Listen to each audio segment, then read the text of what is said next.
Bharat Ratna doctor Babasaheb Ambedkar यांच्या जयंती उत्सवाच्या निमित्ताने शहरात शांतता व सुव्यवस्था अबाधित राखण्यासाठी खामगाव पोलीस दल सज्ज झाले आहे.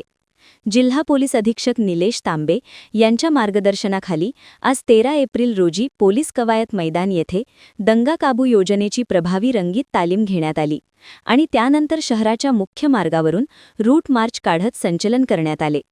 आज सकाळी 10:30 ते 18:30 या वेळेत पोलीस कवायत मैदानावर दंगा काबू योजनेची रंगीत तालीम पार पडली.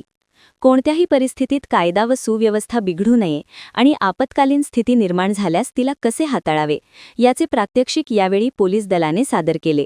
यानंतर पोलीस स्टेशन खामगाव शहर येथून रूट मार्चला सुरुवात करण्यात आली. हा route march doctor Babasaheb Ambedkar पुतळा, नगर परिषद टर्निंग, टिळक पुतळा, महावीर चौक, मोहन चौक, फरशी चौक, एकबोटे चौक आणि टावर चौक या मुख्य मार्गावरून मार्गक्रमण करत पुन्हा पोलीस स्टेशनला येऊन समाप्त झाला. या मोहिमेत उपविभागीय पोलीस अधिकारी प्रदीप पाटील, खामगाव शहर पोलीस स्टेशनचे पोलीस निरीक्षक आर.एन. पवार, शिवाजीनगर पोलीस स्टेशनचे पोलीस निरीक्षक सुरेंद्र अहिरकर यांच्यासह 12 दुय्यम अधिकारी, 80 पोलीस अंमलदार आणि 45 होमगार्ड सहभागी झाले होते.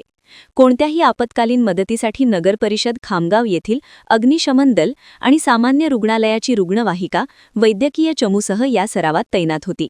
या रूट मार्चच्या माध्यमातून पोलिसांनी नागरिकांना निर्भयपणे उत्सव साजरा करण्याचे आवाहन केले असून शहरात चोख पोलीस बंदोबस्त तैनात करण्यात आला आहे.